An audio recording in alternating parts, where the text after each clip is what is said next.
Hey guys, this is Frozen Thieves here, and welcome back to another movie review. And today, I'm going to be doing our review on Dungeons and Dragons: Honor Among Thieves.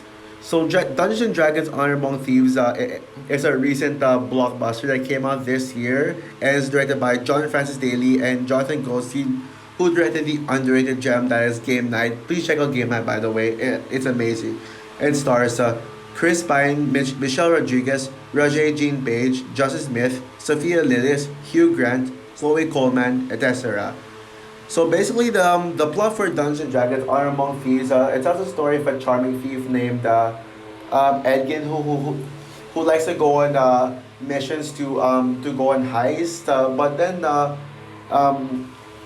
but then when he lost his wife, he must go on a quest to steal the tablet of something. I forgot the name, but this tablet that Engin goes on a heist to steal is used to resurrect people from the dead, and so he teams up with Holga, played by Michelle Rodriguez. Hogan is Chris Pine, by the way. If you don't know, they both go on a mission to steal his tablets to save Chris Edgin's wife. But then things go wrong when this sorceress named Sophina steals something that can allow her to conquer the world. Yeah, so Edgin pretty much gets into trouble. He gets betrayed by one of his teammates, Forge, and his daughter Kira doesn't really is certainly not impressed with what Edgin has been doing, and so Forge betrays everyone and takes Kira as his own daughter. Pretty much steals Kira from Edgin, so Edgin must pretty much go on a mission with a team to stop Forge from steal. I mean, to save Kira from Forge and to stop Sophina from conquering the world. So that's pretty much the plot.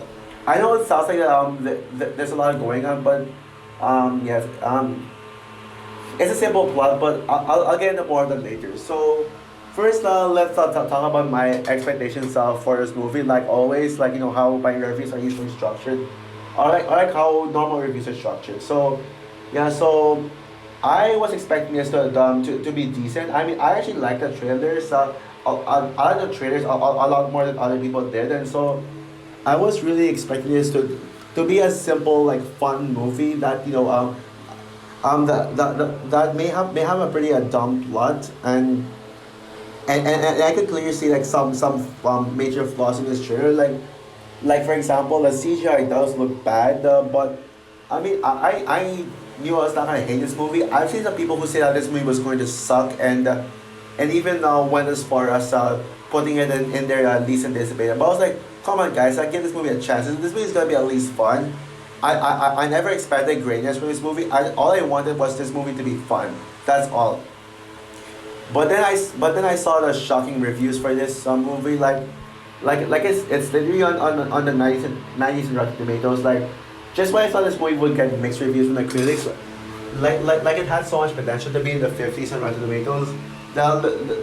Literally the score that that Shazam Fear of the Gods ended up getting, and yeah, so I did not expect this movie to get rave reviews, but it got rave reviews, and it actually made me really happy. It made me literally set my expectations higher, knowing that this movie was going to be a lot of fun, but a little cautious because what if this movie ends up being disappointing, and what if it ends up being overrated? Jay Fagers called this movie overrated. Some people say it's just all right, but I know some people who absolutely love this movie, and people are calling this the most surprising movie of 2023. And then yeah, I know I wasn't able to watch this movie last weekend because of personal reasons. But yeah, sadly this movie only made half the budget that it made. It didn't make a lot of money.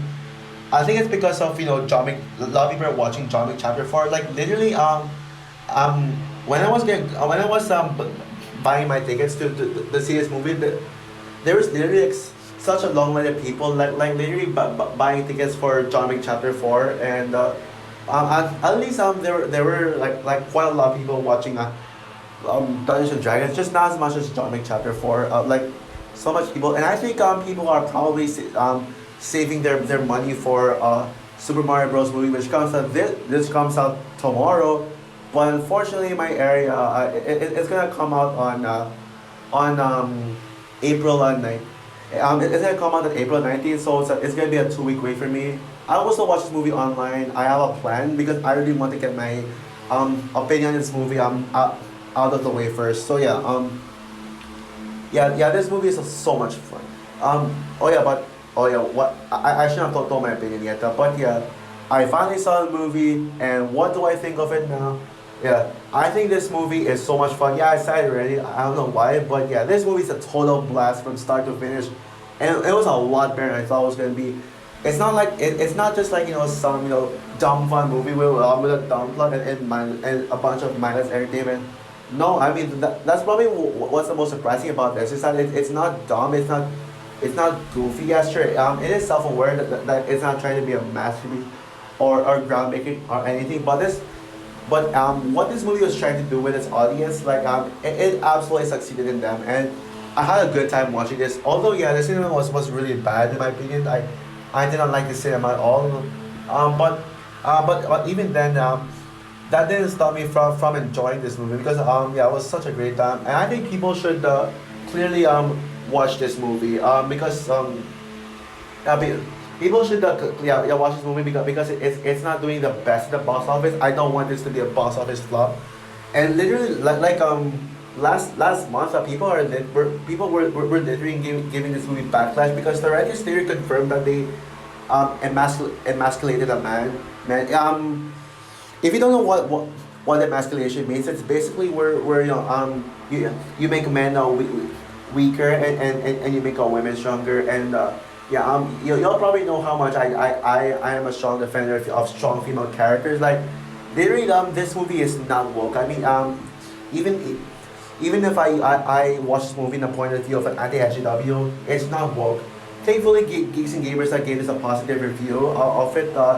Yeah, some people are literally comparing this to the MCU, saying it's pretty much like the MCU, and then the MCU haters are saying that all the MCU greatness and fun that we used to have like when it is from, it actually makes sense because the MCU is I mean this movie did feel like an MCU movie, just a movie that's not trying to be groundbreaking, but it's just trying to be a crowd pleaser and a lot of fun. Yeah, sure, it's not as good as like most of a lot of the MCU movies. I'd even prefer Ant-Man: The Wasp: Quantumania over this. Yeah, hot take, but yeah, for what it's worth, yeah, this movie is just pretty much everything you want, everything you were expecting, but surpassing expectations. So now this isn't really a movie where I would like dive deep into because this movie is pretty simple. It's not a movie where I would just simply like go in depth, like dive deep, but man, there's so much to but yeah, I definitely have some like things to say about this one. So yeah, let's talk about them. The story is actually pretty good. I mean, it's not a groundbreaking story. So like, even though there's a lot to explain about the story, like there's a lot to summarize. The actual story in itself is actually very simple. It's a very simple premise. Yeah, a very simple, fantasy adventure type of story. About the characters trying to go on heist. It's essentially a fantasy movie meets a heist movie. Like basically you combine those two genres together and you essentially get and you'd essentially get this story. Well, I don't know how you say it, but yeah. I think this story is pretty much a character. It's a character-based story. It's actually one of those stories where you have to rely on the characters to make sure that your story is good because this movie is mainly focused on character developments, character arcs, and it's mainly revolving around characters going on adventures. So despite its simplistic premise, the way to make the story actually work is if you care about these characters. And personally, to me, I was completely satisfied with the characters. I think all of them, especially the main characters, are really well written, and there's not a single character in this movie that I don't like. I think every single character, from heroes to the villains to the side characters, are really good. Um, the main character played by Chris Pine is really good. I mean, you can clearly tell that Chris Pine is having so much fun playing the protagonist, and it's certainly one of his better performances. Although I'd say his best performance is still the villain in Don't Worry Darling. And yeah, but yeah, Chris Pine is great, and he was actually one of my favorite actors. Like a couple of years ago, he was one of my favorite actors, and yeah, I think it was at the time like what like in 2016 and 17, yeah. But now, well, he's now one of my favorite actors. He's certainly still a great guy, like a great actor, and again, is a great guy. Also, I also like Simon, played by Justice Smith. I'm actually not a Justice Smith fan. I do not like him in the Jurassic World films, and he was an okay protagonist in Pokemon Detective Pikachu, but this is my favorite performance from him yet.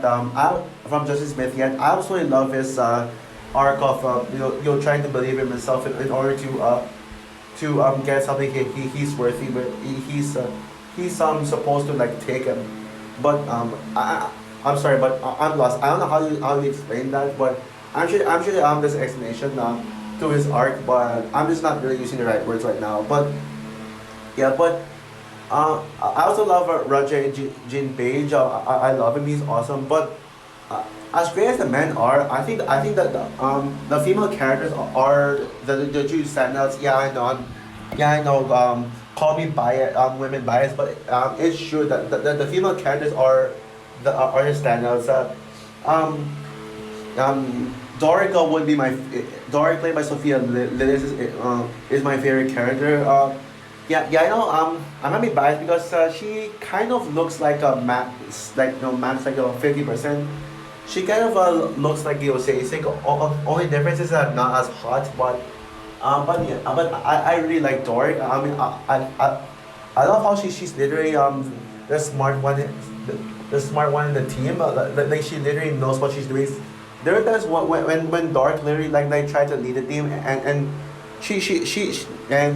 she did it really well, and I love Sophia from this is a performance. I actually like her better here than it, I guess, but I have to rethink about it. I think this and it are tied as her best performance, like both tied, but I sort of like Doric more than what's her character again? Beverly. Oh yeah, Beverly in it. And then there is Holga played by Michelle Rodriguez. I still think of Fast and Furious, and her best performances are in Fast and Furious and Avatar 1. But this is certainly one of her better performances. I love Olga, like you can clearly tell how much of a badass she is. Like she's literally got those buffness, got those muscles.